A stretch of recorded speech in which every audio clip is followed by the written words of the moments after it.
why not take in the sea air of Winchelsea? Or taking the sights of York? No, that will not do. Honestly, Malcolm, old chap, we are making perfectly reasonable suggestions. Indeed, but I must go somewhere I do not know.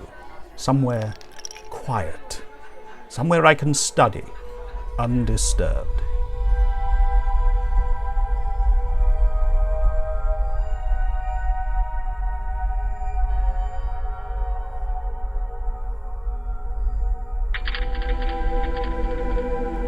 Bogies is rats, and rats is bogies.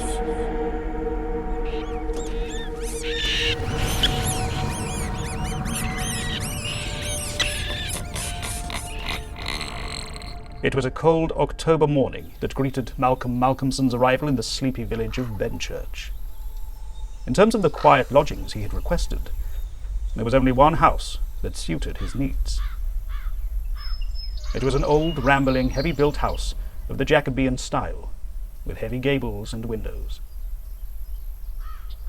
Malcolmson had been able to secure the property, known locally as the Judge's House, for a surprisingly low fee. It seemed there was some absurd local prejudice about the place. According to the agent, the house had once belonged to a fearsome judge, who was held in great terror due to his harsh sentences and hostility to the prisoners at the assizes. After exploring the property, the most of which was in poor repair, Malcolmson decided on the great dining room with which to take up his abode for the length of the let. Mrs. Dempster, his newly appointed charwoman, helped make the room comfortable, and as she did, he noticed a curious noise that seemed to come from the walls. My goodness, he thought. What on earth is that? I'll tell you what it is, sir. Bogies is all kinds and sorts of things, except bogies. Rats is bogies, I tell you, and bogies is rats, and don't you get to think anything else. Malcolmson left her to prepare his supper, whilst he explored the house's grounds. He couldn't help but notice the rather unusual bell tower on the roof.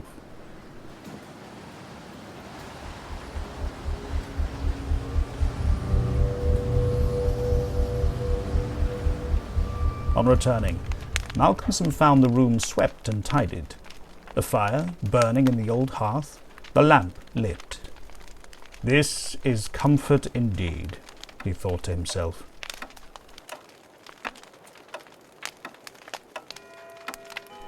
In the corner of the room there was a large wooden chair, and by the side of it hung a rope which disappeared into the ceiling. This must connect to the bell tower, he thought to himself. There were some old pictures on the walls, but they were coated so thick with dust and dirt that he could not distinguish any detail of them.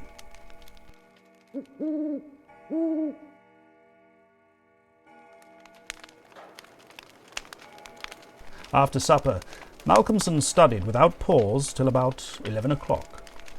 It was then that he began to notice what a noise the rats were making.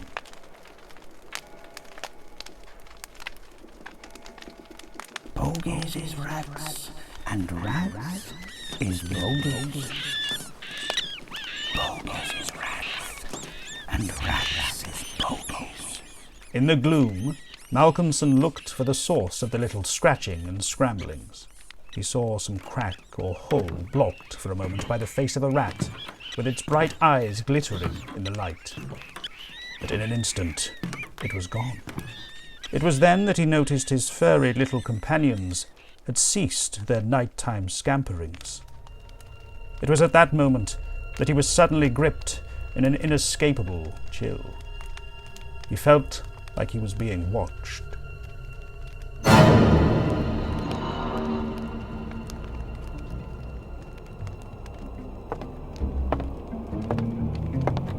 Malcolmson had never seen a rat quite so large. Bigger than a cat, he was sure. His attempts to shoo the creature were unsuccessful.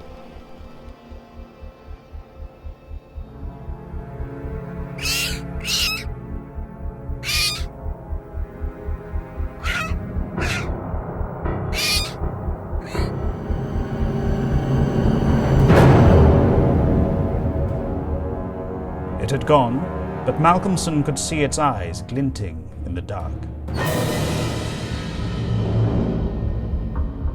Surprisingly, he slept rather well after such an exasperating confrontation.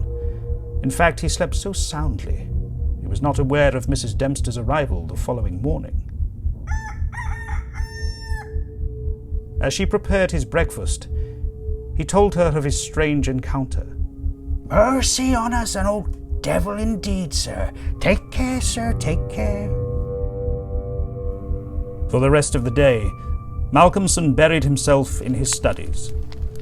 Apart from a brief visit from Mrs. Dempster, who supplied him with one of her excellent suppers, he remained alone. That evening, Malcolmson's furry little companions started their tricks earlier, and they disturbed him considerably more than they had done on the previous night. And how much bolder they seemed, inching closer and closer.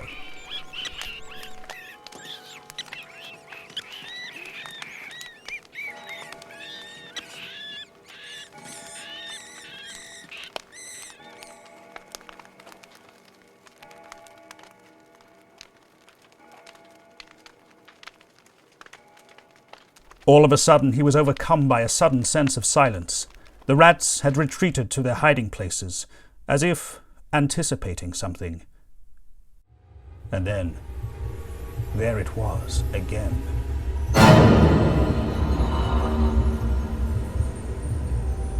Enraged, he grabbed the heaviest book from his desk and threw it at the beast.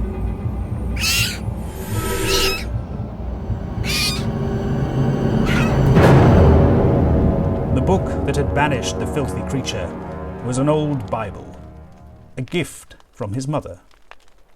An old devil indeed. It was too much excitement for one evening, so Malcolmson took himself to bed, where again he slept deeply, but had a rather odd and troubling dream.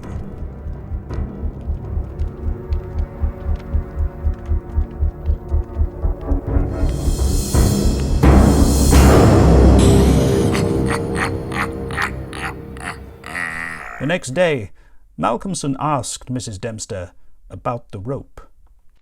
Why, young sir, it is the very rope which the hangman used for all the victims of the judge's judicial rancor. This, too, was his favourite chair. I feel as though we may hear the terrible bell ring another time, though that be sure. After her story, Malcolmson went for his usual walk, instructing her to clean some of the paintings that were so thickly coated in dust and dirt. That evening, the rats jumped and danced in their hidden living quarters. Malcolmson was glad to hear them. They had become his faithful companions in the big, empty house.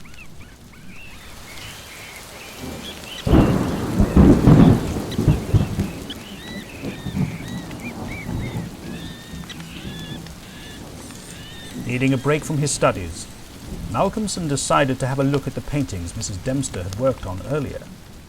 The largest, an oil portrait, hung over the fireplace. He almost dropped the lamp.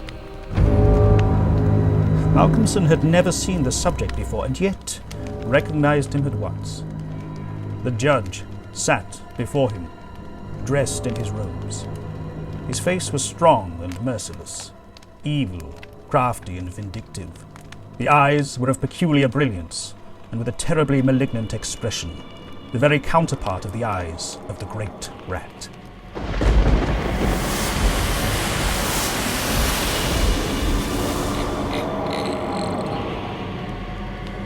Turning back to the painting, Malcolmson realized with horror it had changed. The chair was empty, and the terrible creature had returned once more, its beady eyes upon him.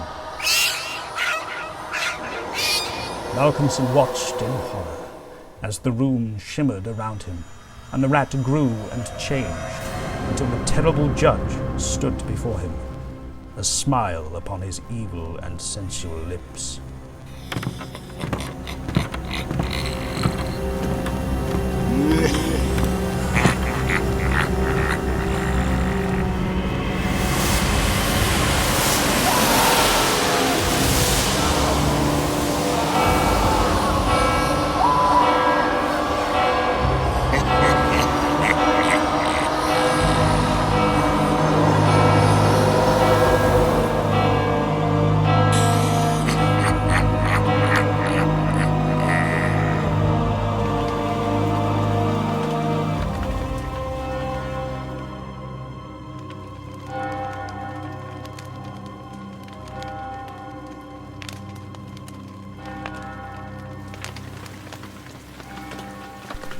Mrs. Dempster was right. The judge's bell would ring once more, and the house would be shut up, never to be let again.